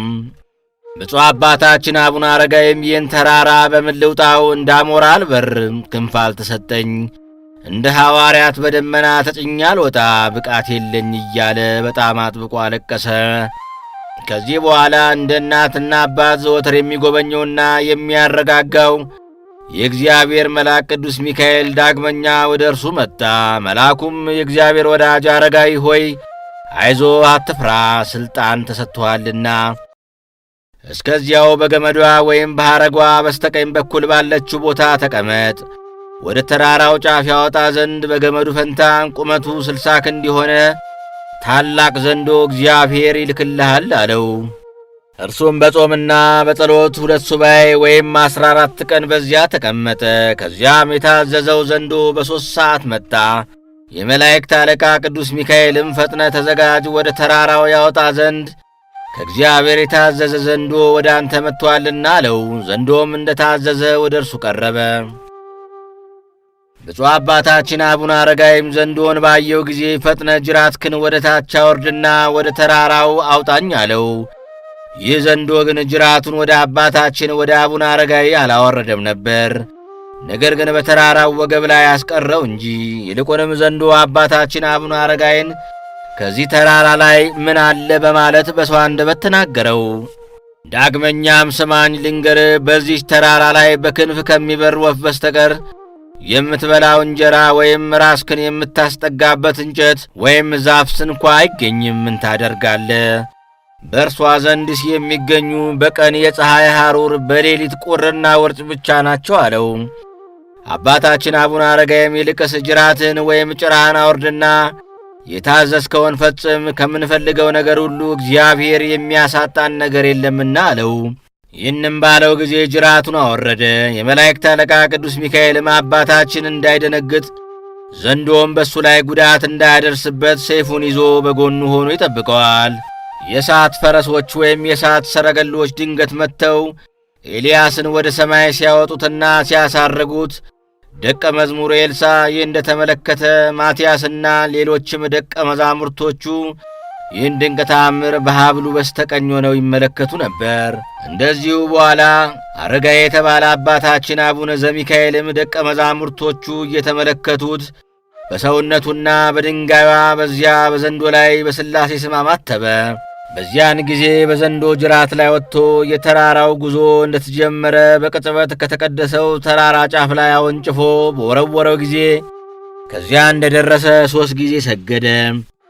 ከዚያም ቅድመ ዓለም የነበረ ዓለምን አሳልፎ ለሚኖር በመለኮት አንድ ለሚሆን ለአብ ለወልድ ለመንፈስ ቅዱስ ምስጋና ይገባል እያለ አመሰገነ። ስለዚህም ደብረ ሃሌሉያ ተብሎ ተሰየመ። በዚያች ተራራ ላይ ለመኖር ያደረገውን ልመና እግዚአብሔር ሰምቶ ምኞቱን ስለፈጸመለትና ከተራራዋ ጫፍም ላይ በመውጣቱ እጅግ ደስ ስላለው ከፍ ያለ ምስጋና ቀረበ። ያችም ተራራ ሁለመናዋ በብርሃን ተመላ፣ አርአያዋም ተለወጠ። ከቀድሞ ይልቅ ድምቀትና የመወደድ ግርማ ሞገስ ተጨመረላት። ብሩህ ደመናም መጥቶ ሸፈናት። መላእክትም እንደ ታላቅ የበዓል አከባበር ስብሰባ ተሰብስበው ከብዛታቸው የተነሳ ተጨናነቁ። በቀንና በሌሊት ያለማቋረጥ ይጎበኟት ጀመር። ለሱም እንደ ባልንጀራና እንደ ጓደኛ ሆኑት። በመሸም ጊዜ አንዲት አነስተኛ ዳቦ አንስቶ ባረከ። መብላትም ጀመረና ዳቦዋ ግማሽ እስክትሆን ከበላ በኋላ በግማሽ ዳቦ ጠገበ። ስለዚህም ነገር እግዚአብሔርን ፈጽሞ አመሰገነው። ቀድሞ ከሄደባቸው ወይም ከጎበኛቸው ሌሎች ተራሮች ይልቅ በዚች ቦታ በረከት እንደወረደ ተመልክቷልና። እነዚያም ተራሮች እሱ ካለባት ተራራ የራቁ አይደሉም፣ ነገር ግን የሰው የጥሪ ድምፅ ወይም ቃል የሚሰማበትን ያህል ቅርብ ናቸው እንጂ። በዚያችም የዳቦ ግማሽ አምሳል ለኋለኛው ትውልድ ምልክት ትሆን ዘንድ እንጨት ጠርቦ ወይም ቀርጾ አስቀመጠ። ይህችም ምልክት እስከ ዛሬ ድረስ አለች። የቅዱስ አባታችን ደቀ መዛሙርትም ከታች ወደ ላይ የሚወጡበት ከላይ ወደ ታች የሚወርዱበት ከታላላቅና ከረጃጅም እንጨት መሰላል ሠሩም። አባታችን አረጋዊ ግን ከዚያች ዕለት ጀምሮ ከሰው ተለይቶ እስከ ተሰወረባት ቀን ድረስ ምድራዊ ኅብስትን ፈጽሞ አልበላም። ይችንም ቦታ እጅግ አድርጎ ወደዳት። ትዕቢተኞች ሊረግጧት የማይቻል ኃይለኞች ወይም ሽፍቶች በመሣሪያቸው ኃይል የማይደርሱባት ከምድር ወይም ከታች ወደ ላይ ከፍታ ያላት ወይም የመጠቀች ሆና አግኝቷታልና ወደ እርሷም እሱ ካልፈቀደ በቀር የሚወጣ የለም። ስለዚህም በእሷ ዘንድ ሊኖር ወደደ። እርሱ ጸጥታንና ብቸኝነትን ወዳጅ ነውና ከእርሷ ተለይቼ እስከሚሄድ ድረስ ማረፊያዬ ወይም መጠጊያዬ ይህች ናት አለ። የአባታችን የአቡነ አረጋዊ ጸሎቱና በረከቱ አማላጅነቱ በሁላችን ሕዝበ ክርስቲያን ላይ ይኑር ለዘላለሙ አሜን። ገድለ አቡነ አረጋዊ ዘጥር። በስመ አብ ወወልድ ወመንፈስ ቅዱስ አሐዱ አምላክ አሜን። በአንድ ባሕሪ በአንድ መለኮትነት በአንድ ክብር በአንድ ጌትነት በአንድ ምስጋና ጸንቶ የሚኖሩ ባለመለየት በአካል በስም ልዩ ሦስት የሚሆኑ ነገር ግን በፈቃድ በሥልጣን በመንግሥት በአገዛዝ በስምረት አንድ እግዚአብሔር መሆኑን አምነን በባሕሪ በሕልውና የሚተካከሉ በመለኮት በኃይል በሥልጣን በእዘዝ በፈቃድ ፍጥረትን ሁሉ በመፍጠር አንድ በሚሆኑ በእነሱ ዘንድ መጉደል መብዛት የሌለባቸው በአካል በገጽ ሦስት ቅዱሳን ፍጹማን የሆኑ በሥራ ሁሉ የተካከሉ እያንዳንዳቸው በተለየ አካላቸው ጸንተው የሚኖሩ ያለመለየትና ያለመከፋፈል በመለኮትነት ቅድመ ዓለም የነበሩ ዛሬም ያሉ መቼም የሚኖሩ አንድ አምላክ በሚሆኑ በአብ በወልድ በመንፈስ ቅዱስ ስም አምነን በጥር 14 ቀን የሚነበብ የሚጸለይ አባታችን የአቡነ አረጋዊን ገድለ መጽሐፍ እንጀምራለን። የአባታችን የብፁዕ አቡነ አረጋዊ ጸሎቱና በረከቱ አማላጅነቱ በሁላችን ሕዝበ ክርስቲያን ላይ በእውነት ይደርብን አሜን። ከጥቂት ዓመታት በኋላ ኢትዮጵያዊ ንጉሥ ታዜና ሞተና በእርሱ ፈንታ አፄ ካሌብ ነገሠ። ብፁዕ ቅዱስ አባታችን አቡነ አረጋዊ ግን አነስተኛ ወይም መጠነኛ ቤት ሠራና በውስጡም ከሱ ጋር አብሮ ይዞት የወጣውን ታቦት በውስጡ አስገባ። ስለ ቁርባኑ ወይም ስለ መሥዋዕቱ ነገር እግዚአብሔርን ለመነ። እግዚአብሔርም ልመናውን ፈጥኖ ሰማውና ለቁርባኑ ወይም ለመሥዋዕቱ ሥርዓተ ዝግጅት የሚያስፈልጉትን የወርቅ ጻሕል፣ የብር ጽዋ፣ ለልብሰ ተክህኖ የሚያገለግሉ የወርቅ ላንቃ ካባ፣ በውስጧ ሙቀት ያልተለየው ወይም ትኩስ ኅብስት ያለባት መሶበ ወርቅ፣ ለመሠዊያው የሚያስፈልገውን ሁሉ መላእክት ከሰማይ ይዘውለት ወረዱ። በሰንበት ቀንና በበዓላትም ሁሉ ይደረግለት ነበር። ቤተ መቅደሷ እስከታነጸች ድረስ እንደዚህ ሲሠራ ቆየ። ለመኖሪያውም ትንሽ በዓት ታገኘና በዚያች ውስጥ ሌሊት ያለምንም እንቅልፍ ወይም መኝታ በጸሎትና በስግደት ቀን ያለምንም እረፍት ጸሎትን በመጸለይና በሥራዎች ሁሉ በመትጋት ተቀመጠ። ከዚህ በኋላ አባታችን የአቡነ አረጋዊ ትሩፋቱ ተአምራቱ በምሥራቅ በኩል ባለው አገር ሁሉ ተሰማና በሽተኞችና በአጋንንት የተለከፉ ሁሉ ወደ እርሱ እየመጡ በጸሎቱ ኃይል ይፈወሱና ይድኑ ጀመር። የሴት በሽተኞችም ቢሆኑ መጥተው ከተራራው አካባቢ በደረሱ ጊዜ መምጣታቸውን ይነግሩትና ከደቀ መዛሙርቱ አንዱ ማትያስ የተባለውን ማየ ጸሎቱን ባርኮ ይሰጠውና ወደ እነሱ ይልከዋል። እርሱም ማየ ጸሎቱን በላያቸው ላይ በረጨው ጊዜ ፈጥነው ይድናሉ። ዳግመኛም እግዚአብሔርን የማያውቁ ሃይማኖት የሌላቸው የበግና የፍየል መንጋ ከመጠበቅ በስተቀር ማረስ፣ መዝራት፣ ማጨድ፣ መሰብሰብ የማያውቁ ነገር ግን በላም ወተት ብቻ የሚጠቀሙ በምሥራቅ አገር የሚኖሩ ዘላኖች ሰዎች መጡ። እነርሱም በጎዳና ላይ ያገኙትን እህል የጫነውን ልብስ የያዘውን ይቀማሉ፣ ይደበድባሉ፣ ንጹሕ ነፍስ የሚገሉ ናቸው። እነዚህን የመሳሰሉትን ሁሉ በጸሎቱ ኃይል በክርስቶስ ሃይማኖት አሳመናቸው። ፍጹም ክርስቲያንም ሆኑ። በመንፈስ ቅዱስ ብርሃንነት ሕሊናቸው ልቦናቸው በራ። መቀማት፣ ነፍስ መግደል ትተው በየራሳቸው ንብረት ብቻ መጠቀም ለመዱ። ዮሐንስ በዮርዳኖስ በረሃ እያስተማረ በጨለማ ውስጥና በሞት ጥላ ስር የሚኖሩ ሕዝቦች ወደ ጥምቀቱ ጥቂት በጥቂት እያሉ እንደመጡ የእነዚያም ሰዎች አገር ዕረፍት አገኘች። ሕዝቦቿም ሁሉ ተደሰቱ፣ ብርሃን ወጥቶላቸዋልና። እንደዚሁም ሁሉ ቅዱስ አባታችን አረጋዊ የተባለ ዘሚካኤል ለዚያች አገር ብርሃን አበራላት። አስቀድሞ በሰላማ ትምህርት ያመኑ ነበሩ፣ ሌሎችም ያላመኑ አሉ። ያመኑትን ሃይማኖታቸውን አጸናላቸው፣ አስፋፋላቸው። ያላመኑትን ደግሞ ወደ እውነተኛው ወደ ክርስቶስ ሃይማኖት መለሳቸው። በመለኮት ቅመምነት የተቀመምክ ክቡር አባት ሆይ መራራና ኮምዛዛ የምትሆን ያለማመን አልጫነትን በትምህርት ጨውነት አጣፈትካት። እንደ ሮማውያን እንደ ጴጥሮስና ጳውሎስ ሐዋርያት ለኢትዮጵያ መምህር ወይም ሐዋርያዋ ሆንካት፣ አሰማመርካትም። ቅዱስ አባታችን አቡነ አረጋዊ የማስተማሩን አድማስ ደረጃ በደረጃ ማስፋፋት ጀመረ። ሌሊት በስግደት ያድራል፣ ቀን በጾምና በትምህርት ይውላል። ትሩፋትን በትሩፋት ላይ እየጨመረ ሄደ። ትምህርቱም በስተ ውስጥ በኩል እንደ ሱሪ ሰቅ ወይም ቀበቶ፣ በስተ ውጪ እንደ ባሕር አረብ ደረት ላይ ቅናት ነች። እግሮቹ ቀልጣፎች ናቸው። በቅመም ተራራ ላይ እንደሚዘል እንደ ዋልያ አንበሳ ይዘላሉ። ከባቱ ውጭ ወጥቶ ፈጽሞ የሚያየው አልነበረም። የመላእክትን አስኬማ ወይም ዘውድ ካጠለቀ ወይም ከተቀዳጀ ጀምሮ ለትምህርት ሰዓትና ወንድሙ አርፎ ለቀብር ጊዜ በስተቀር ፈጽሞ ከባቱ አይወጣምና እንደዚህ አድርጎ ከቤቱ ወይም ከባቱ እንዳይወጣ ራሱን አስገዛ። ከደቀ መዝሙሩ ከማትያስ በስተቀር ይጎበኘው ወይም ይጠይቀው ዘንድ ማንኛውም ባዕድ ሰው ወደ እርሱ አይገባም፣ ከደጃፉም አይደርስም። ማትያስም በታወቁ በዓላት ወይም በተወሰኑ ቀናት ብቻ ነበር የሚጎበኘው። አንድ የጭፍሮች አለቃ የሆነ መኮንን ዘወትር ወደ እርሱ እየመጣ ይማልደውና ይዘበዝበው ነበር። በጋኔን የተለከፈች ሴት ልጅ ነበረችውና እርሷን ያድንለት ዘንድ ብፁዕ አባታችን ያለበትን በር እያንኳኳ ብዙ ጊዜ ተቀመጠ። እየተጣራም ፈጽሞ ይማልደው ነበር፣ ከዚያ ወጥቶ ስለ ልጁ ይጸልይለት ዘንድ። እርሱ ግን አልከፍትልህም አለው። ብፁዕ አባታችንም አንተ ሰው ወደ እኔ ስለምን ትጮኻለህ? እኔም እኮ እንዳንተ ሰው ነኝ። እኔ በማመልክበት ወይም በማምንበት በክርስቶስ የምታምን ቢሆን እንደ እምነትህ ወደ እግዚአብሔር ጸልይ ወይም አመልክት፣ በዚያን ጊዜ እንደ እምነት ይደረግልሃል አለው። በዚያን ጊዜ ፈጽሞ አመነ። ልጅቱም ከእግረ ደብር ወይም ከተራራው ስር ነበረችና ወደ እርሷ ወርዶ የክርስቶስን ስም ስለጠራበት ጋኔኑ ለቀቃት። እግዚአብሔርም በብፁዕ አባታችን በአቡነ አረጋዊ እጅ ሌሎች ስፍር ቁጥር የሌላቸውን ድንቅ ድንቅ ተአምራትን አደረገ። የብፁዕ አባታችን የአቡነ አረጋዊ ጸሎቱና በረከቱ ልመናውና አማላጅነቱ በእውነት ይደርብን፣ አሜን። በስመ አብ ወወልድ ወመንፈስ ቅዱስ አሐዱ አምላክ አሜን። ገድለ አቡነ አረጋዊ ዘየካቲት።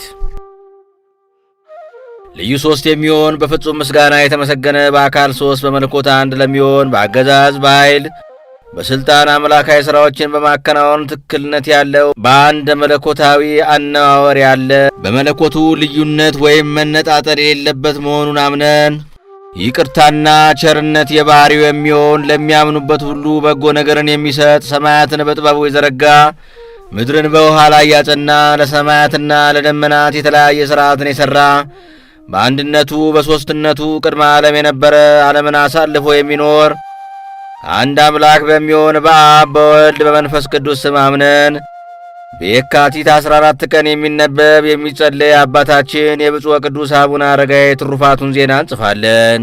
የብፁዕ አባታችን የአቡነ አረጋዊ ጸሎቱ በረከቱ ከሁላችን ጋር ይኑር ለዘላለሙ አሜን። ከጌታችን ከኢየሱስ ክርስቶስ ልደት 524 ዓመት በኋላ በናግራን አገር በክርስቲያኖችና በአይሁዶች በአረማውያን መካከል ከባድ ጸብ ተነሳ። በዚህን ጊዜ ማዝሩቅ ወይም ፊንሐስ የተባለው የሂማርያው ንጉሥ የአረመኔዎቹንና የአይሁዶቹን ምክር እየተቀበለ ክርስቲያኖቹን ፈጃቸው። አብያተ ክርስቲያናቱንም ሁሉ አቃጠለ። ከዚህ ሁሉ በፊት ከሃዲው ንጉሥ ክርስቲያኖችን የናግራንን ሰዎች ክርስቶስን ብትክዱት ሕይወታችሁ ይጠበቃል፣ ማንኛውም መከራና ሥቃይ ወይም ጥፋት ሊያገኛችሁ አይችልም አላቸው። እነዚህ ቅዱሳን ሰማዕታት ግን በአምላክነቱ አምነን በስሙ የተጠመቅን እኛ ክርስቶስ ልንክደው አንችልም ሲሉ በታላቅ ቃል ጮኹ። ዳግመኛም ይህ አላዊ ንጉሥ አምላካችን የምትሉት ክርስቶስ ከእጅ የሚያድናችሁ ይመስላችኋልን? ከዚህ ከሚያስፈራና ከሚያስደነግጥ ሥቃይና መከራ ሊያወጣችሁ ይቻለዋልን? ወደዚህስ ቀርቦ ከኔ ጋር ሊዋጋ ይቻለዋልን? አላቸው። እኒህንም ቅዱሳን የዚህ የአላዊ ንጉሥ አነጋገር አላስደነግጣቸውም ወይም አላስፈራቸውም። ይልቁንም በመታበዩና በመታጀሩ ሕሊናቸው ስለተነካ በክርስቶስ እምነታችን የጸና ነው። እርሱ ራሱ በነፍስና በሥጋ ላይ ለመፍረድ ሥልጣን ያለውን ፍሩት እንጂ በሥጋችሁ ላይ ያለው የሞት ፍርድ የሚፈርዱትን አትፍሯቸው ሲል በቅዱስ ወንጌል ነግሮናልና ስለዚህ ስለ ክርስቶስ ስም መሞትን አንፈራም አሉት። ከዚያም እሊህ ቅዱሳን ወንዱም፣ ሴቱም፣ ሽማግሌውም፣ ወጣቱም በሙሉ ልባችን በክርስቶስ እምነት የጸና ነው። ይህ ዓለም ያልፋል፣ ይጠፋል። ለእኛ ግን ለዘላለም የማያረጅ የማያፈጅ የማይጠፋ ተስፋ ተሰጥቶናል ወይም ተዘጋጅቶልናል እያሉ በተባበረ ድምፅ ጩኸታቸውን አስተጋቡ። በዚያን ጊዜ ክርስቲያኖቹ መሪ በጣም ክቡር የሚሆንና የ95 ዓመት ዕድሜ ያለው ቅዱስ ሂሩት ከቤተሰቦቹ ጋር በከሃዲው ንጉሥ ፊት ለፍርድ ቀርቦ ሳለ ንጉሡ ፊናስ ፊቱን ወደ እሱ መለስ አድርጎ ሂሩት ወይ ስማ፣ ይህን ሁሉ መከራ ያመጣብህ በክርስቶስ በማመንህ ነውና እሱን አሁን ፈጥነ ካደው አለው። እግዚአብሔር የመረጠው ቅዱስ ሂሩትም አስቀድመው በመሃል ላይ የገቡትን ቃል የማያከብሩና የተናገሩትን ቃል እንደማያስታውሱ እንዳንተ ያሉ ከሃዲዎች ፈጣሪን አልክድም ሲል በድፍረት መለሰለት። በዚህ ጊዜ ከሃዲው ንጉሥ በጣም ተቆጣና ቅዱስ ሂሩትን ወደሚገደልበት ቦታ ወሰደው። በሰይፍ እንዲገሉት ጭፍሮቹን አዘዘ። ክርስቲያኖችም አባታቸው ወይም መሪያቸው ቅዱስ ሂሩት የከሃዲው ንጉሥ ጭፍሮች ወደሚገደልበት ሲወስዱት ባዩ ጊዜ አባታችን ቅዱስ ሂሩት ወይ ከሞትህ የሙሽርነት ሰርግ አትለየን፣ እኛ በክርስቶስ አምነን ከአንተ ጋር መሞት ይገባናልና አሉት። አባታቸው ቅዱስ ሂሩትም የእነዚህ ቅዱሳን ሰማዕታት ቃላቸው ትክክል፣ ነገራቸውም እውነት፣ ቃል ኪዳናቸውም የጸና መሆኑን ፈጽሞ በተረዳ ጊዜ በእነዚህ ክርስቲያኖች ሕዝቦች ላይ በስመ አብ ወወልድ ወመንፈስ ቅዱስ ብሎ በትዕምርተ መስቀል እያማተበ ባረካቸው። ከዚህ በኋላ ቅዱስ ሂሩት በንጉሡ ፍርድ ምንም ሳይፈራ በሃይማኖቱ እንደ ጸና ከቤተሰቦቹ ጋር አንገቱን በሰይፍ ተቆርጦ ሞተና የሰማዕትነት ክብር ተቀዳጀ። በዚሁ ጊዜ ድማህ የምትባል ሴት በንጉሡ ጭፍሮች ተይዛ ተገደለችና ከእርሱ ጋር በሰማዕትነት አረፈች። እነዚህም ቅዱሳን ሰማዕታት እጃቸው የኋሊት ታስሮ ሳለ እንደዚሁ በራሳቸው በትዕምርተ መስቀል አምሳል አማተቡ። በዚያን ጊዜ ያ አረማዊ ንጉሥ ከእሱ ጋር ያለ ፍርሃት በድፍረት በመነጋገራቸው በእነዚህ ቅዱሳን ላይ እጅግ ተቆጣ። ስለ ሃይማኖታቸው ጽናትና ስለ ልባቸውም ጭካኔ ልቡ በቅናት እንደ እሳት ነደደም። ከንዴቱም የተነሣ ሰፊና ጥልቅ የሆነ ጉድጓድ ቆፍረው በውስጡ እሳት ያነዱ ዘንድ አዘዘ። ከዚያም እሊህ ቅዱሳን ፈጣሪያቸው ክርስቶስን አንክድም በማለታቸው በጉድጓድ ውስጥ በእሳት ተቃጥለው እንዲሞቱ ፈረደባቸውና ስለ ክርስቶስ ስም በእሳት ተቃጥለው ሞቱ። እነዚህም ብዙዎቹን የናግራን ክርስቲያኖች በሚገደሉበት ጊዜ የረዳቶቻቸውን የቁስጥንጥንያንና የኢትዮጵያን ነገሥታት ስም በጸሎታቸው እያነሱ በሰማዕትነት ሞቱ። እኒህም በግፍ የተገደሉት ክርስቲያኖች ቁጥራቸው 20 ሺህ ነው። ዳግመኛም ይኸው አላዊ ጨካኝ ንጉሥ ፊናስ የኤጲስቆጶሱን የጳውሎስን አጽም ከመቃብር አስወጥቶ በእሳት አቃጠለው። እንዲሁም ክርስቲያኖቹን ካሉበት እያደነ በእሳትና በሰይፍ አጠፋቸው። ከጥቂት ጊዜ በኋላ የቁስጥንጥንያው ሊቀ ጳጳስ ጢሞቴዎስ በናግራን አገር ስለተፈጁት የክርስቲያን ወገኖች በግፍ የተጨፈጨፉበትን መልእክት የያዘች ደብዳቤ ወደ ኢትዮጵያው ወደ አክሱም ንጉሥ ወደ አጼ ካሌብ ላከ። የኢትዮጵያው ንጉሠ ነገሥት አጼ ካሌብም ከወርቅ በተሠራው ዙፋኑ ላይ ተቀምጦ ልብሰ መንግሥቱን ለብሶ በዙፋኑ ዙሪያ የጦር አለቆቹና መኳንንቶቹ አጅበውት ወይም ከበውት ሳለ የሊቀ ጳጳሱ መልእክተኞች ወደ እርሱ ደርሰው የመልእክቱን ደብዳቤ አስረከቡ። ንጉሡ አጼ ካሌብም የመልእክቱን ደብዳቤ ተቀብሎ ነገሩን ወይም ትርጉሙን ከተረዳ በኋላ መልእክተኞቹን ወደ አገራቸው በሰላም አሰናበታቸው። የብፁዕ አባታችን የአቡነ አረጋዊ ጸሎቱና በረከቱ በእውነቱ በክርስቲያኖች ላይ ይደር አሜን። በዚያን ጊዜ የኢትዮጵያው ንጉሠ ነገሥት አጼ ካሌብ ወደ አባታችን ብፁዕና ቅዱስ የሚሆን ወደ አቡነ አረጋዊ እንዲህ ሲል ላከበት። ይህ ፊናስ የተባለ አረማዊ የናግራንን ሰዎች ደም ያፈሰሰ ቤተ ክርስቲያንን የመዘበረና ያጠፋ ፍጹም የእግዚአብሔር ጠላት ወደሚሆን ሄጄ እዋጋው ዘንድ ተዘጋጅቻለሁ። ሊቀ ጳጳሱ ጢሞቴዎስም የናግራንን ሰዎችና የሰማዕታቶቿንም ደም ተበቀል ሲል ወደ እኔ ልኮብኛልና፣ ስለዚህ አባቴ ሆይ አንተም በበኩል ጸሎት አድርግልኝ። የጻድቅ ጸሎት ትራዳለች፣ ኃይልንም ታሰጣለች፣ በጠላት ላይ ድልን ታቀዳጃለችና ሲል ላከበት። አባታችን አቡነ አረጋዊም ለንጉሡ መልእክተኛ እንዲህ አለው። ንጉሡም ወደ ጦር ግንባር ሂድ፣ ጠላቶችህን ከእግርህ በታች ያስገዛል፣ ተፋላሚዎችንም እግዚአብሔር በጭፍሮች እጅ ይጣላቸው፣ ለአንተም ታላቅ ግርማ ሞገስ ይስጥ፣ በሰላም ይመልስ ብለህ ንገረው አለው። የኢትዮጵያው ንጉሥ አጼ ካሌብም ለጦርነት ጉዞውን ከመቀጠሉ በፊት ወደ ቤተ ክርስቲያን ሄዶ ልብሰ መንግሥቱን አውልቆ ማቅ ለብሶ አቅርንተ ምስዋዑን እየተማጸነ ዐይኑን ወደ ሰማይ አንስቶ እንዲህ እያለ ጸለየ። አቤቱ እግዚአብሔር ሆይ በሰማይ በምድርም ያለውን ሁሉ የፈጠርክ እልፍ አእላፍ መላእክት የሚገዙልህ ኪሩቤልና ሱራፌል የሚያመሰግኑ የካህናት ፈጣሪያቸው አቤቱ የጌቶች ጌታ የነገሥታት ንጉሥ የምትሆን የጌታችን የመድኃኒታችን የኢየሱስ ክርስቶስ አባት ብርሃናትን የፈጠርክ ሰውን ሁሉ ከሐሳር ወደ ዘላለም ክብር ይመልስ ዘንድ አንድ ልጅህን ወደ እኛ ይላከው።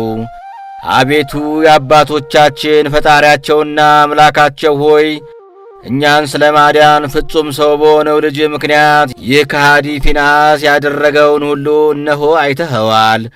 ወገኖችንም እንደ በግ እንዳረዳቸውና አብያተ ክርስቲያናትህንም እንዳቃጠለ ተመልክተኸዋል። አቤቱ እነሆ ከዚህ ወጥቼ ይህን ያንተንና የእኛንም ጠላት ከሃዲ አይሁዳዊ በአንድ ልጅ በኢየሱስ ክርስቶስ ኃይል አጠፈዋለሁ። ስለሆነም አቤቱ አታሳፍረኝ። ስለ አንተ ስለ ፈጣሬና ስለ ክርስቲያን ወንድሞቼ ቅናት አድሮብኛልና አቤቱ በኀጢአቴ ብዛት ጸሎቴን የማትቀበል ልመናዬን የማትሰማ ከሆነ ግን በዚህች በቆምኩበት ቦታ በአሁኑ ሰዓት ሕይወቴ ታልፍ ዘንድ ፈቃድህ ይሁን። አቤቱ ጌታዬና አምላኬ ሆይ ርስት ኢትዮጵያን ስምህን በማያውቁ ጠላቶችህ እጅ አሳልፈህ አትስጣቸው ሲል አጥብቆ ለመነ። ኢትዮጵያዊ ንጉሥ ካሌብም ታላቅ ጻድቅ ሰው ነበር። ከምድር ነገሥታት ወገን በመንግሥቱ ዙፋን ላይ ተቀምጦ እያለ ማንም እንደሱ ድንቅ ተአምራት ያደረገ የለም። ከሁሉም በፊት የኡር አገር ሰዎች ባመጹበት ጊዜ የአገሪቱ ሰዎች የጦሩን መትመምና ግስጋሴ አይተው እንዳይሸሹና እንዳያመልጡ እግዚአብሔር በምድር ውስጥ መንገድ ከፈተለት። የመንገዱም የርዝመት መጠን ጎበዝ ተራማጅ ወይም ፈጣን ሯጭ ሰው 3 ቀን የሚያስኬድ ጎዳና ነበር። ከዚያም እግዚአብሔር በመሬት ውስጥ በከፈተለት መንገድ ገብቶ ገስግሶ ድንገት ደረሰና ደመሰሳቸው፣ አጠፋቸውም። ከነሱ አንድ ስንኳ አላስቀረም። ሀገሪቱንም በእጁ አገባት፣ እስከ ዛሬም ድረሳለች። ከ524 ዓመተ ምህረት በኋላ 70 ሺህ የሚደርሰውን ጦሩን አስከትቶና አዘጋጅቶ ቀድሞ ወደ አሰበበት ወደ የመን ሳባ በመርከብ ተጓዘ። ከዚያም የኢትዮጵያው ንጉሥ አጼ ካሌብ ከመርከብ ሲወርድ ጠብቆ ከአዴው ንጉሥ ብዙ ጦር አሰልፎ ካሌብን ወጋው። በመካከላቸውም የሚደረገው ጦርነት በጣም የበረታ ሆነ። ያን ጊዜም ካሌብና የጦር ሰራዊቱ በጦርነቱ መካከልና በጠላቶቻቸው ፊት እጅግ በረቱ። የካዲውን ንጉሥ ሰራዊትም አሸንፈው በታተኗቸው። ይልቁንም ካሌብ ራሱ ያንን ካዲ ንጉሥ ፊንሐስን ገጠመውና በፈረሱ ላይ እንደተቀመጠ በጨበጣ በጦር ወቅቶ ገደለውና ወደ ባህር ገልብጦ ጣለው። ያም ከሃዲ ንጉሥ ከዚያው ሰጥሞ ሞተ። ሚስቱም በዚሁ ጊዜ ተማረከች። ከዚያም በኋላ አጼ ካሌብ ዛፋር ወደምትባለው ወደ ሳባ ከተማ በታላቅ ግርማ ገስግሶ ሄደ። የከተማውን ጠባቂዎች አሸንፎ ገብቶ ከተማዋን ያዘ። ይህም የተደረገው ከጌታችን ከኢየሱስ ክርስቶስ ልደት በኋላ በ525 ዓመተ ምህረት ላይ ነው። ከዚህ በኋላ በዛፋር ከተማ ውስጥ እየተዘዋወረ በክርስቲያኖቹ እልቂት ዕለት ደም በማፍሰስ የተባበሩትን የካዲውን የፊናስን ሹማምንት እያስፈለጋ ሲያዘና በአደባባይ በማስገደል በሀገረ ናግራን የተፈጁትን ክርስቲያኖች ደማቸውን በሚገባ ተበቀለ። የተረፉት ክርስቲያኖችም ከሸሹበት ወይም ከተሸሸጉበት ወደ ቀደመ ቦታቸው ተመለሱ።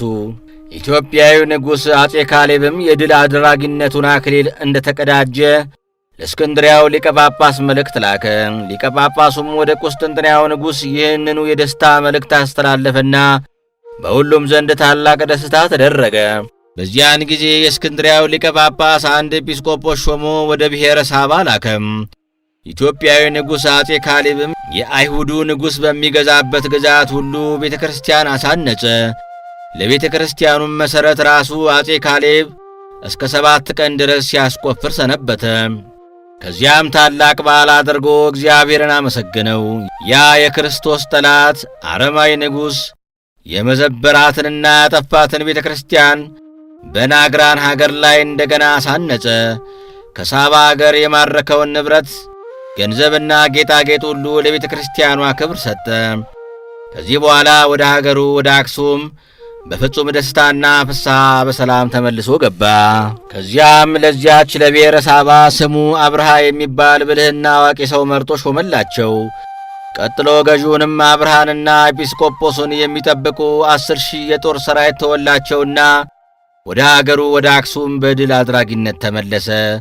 ከዚህ በኋላ የኢትዮጵያው ንጉሥ አጼ ካሌብ ኃይልና መጠጊያ ረዳቴና ዳኜ ለሚሆን ለእግዚአብሔር ምን አድርጌ ላስደስተው ሲል አሰበና የዚህን ዓለም መንግሥት ተድላ ደስታ ንቆ ልብሰ መንግሥቱን አውልቆ አንዲት የውሃ መንቀልና አንዲት ምንጣፍ ብቻ ይዞ አባ ጰንጠሌዎን ገዳም አጠገብ ከሚገኝ ዋሻ ውስጥ ገብቶ በአባ ጰንጠሌዎን እጅ መንኩሶ ለመቀመጥ ወሰነ።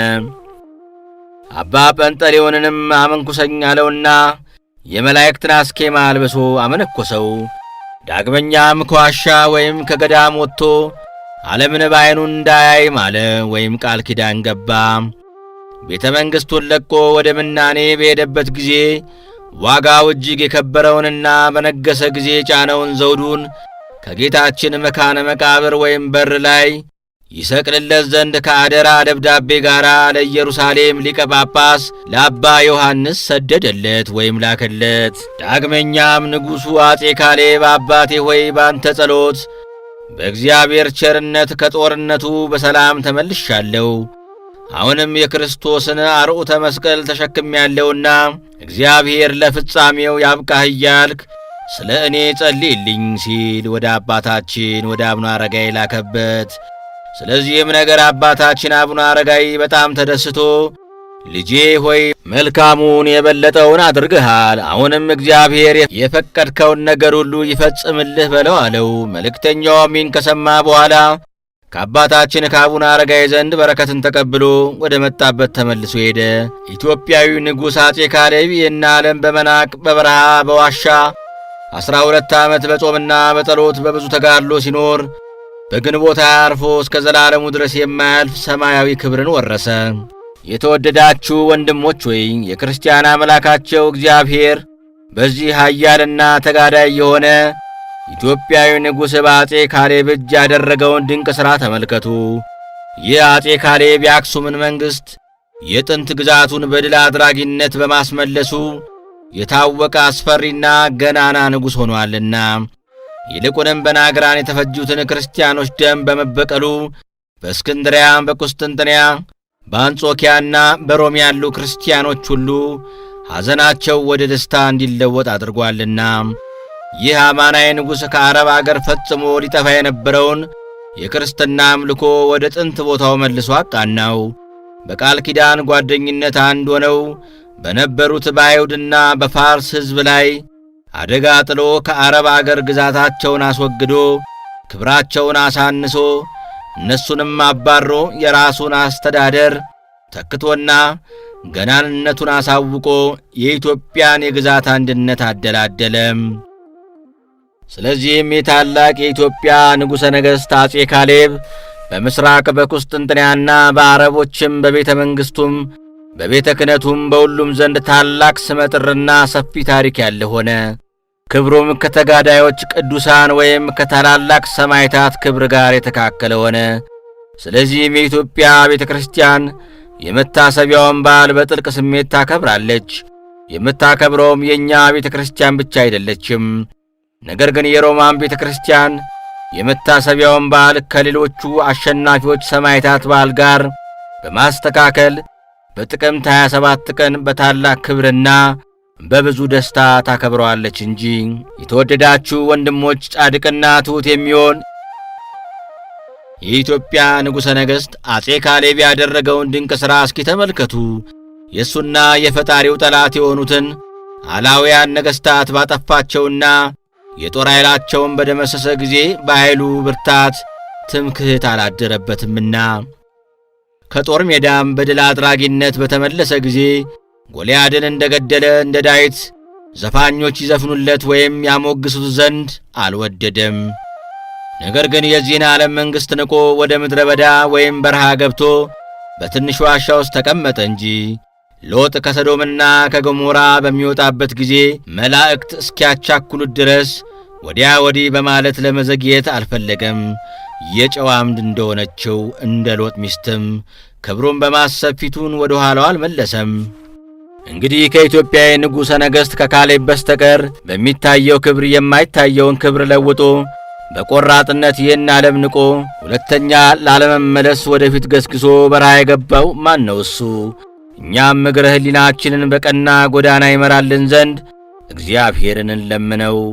ርስተ መንግሥተ ሰማያትንም ለመውረስ ዕድል ፈንታችንን ከቅዱሳኖቹ ጋር ያድርግልን ለዘላለሙ አሜን። ሰላም ለካሌብ የምነናው ምልክት እንዲሆን የዚህ ዓለም ክብሩን በኢየሩሳሌም ይሰቅሉለት ዘንድ የላከ የራስ ዘውዱን በገደላቸው ወይም ባጠፋቸው ጊዜ በእጁ ሠራዊተ ሳባን ከመካከላቸው ሳያስቀር ጥቂት ወይም አንዱን ይህ ኃያል በኃይሉ አልተመካም።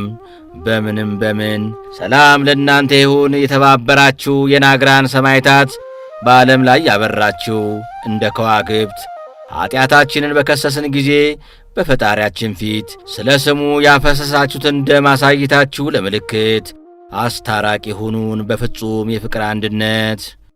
የፈጣሪው በረከት በሁላችን በሕዝበ ክርስቲያን ላይ ለዘላለሙ አድሮ ይኑር አሜን።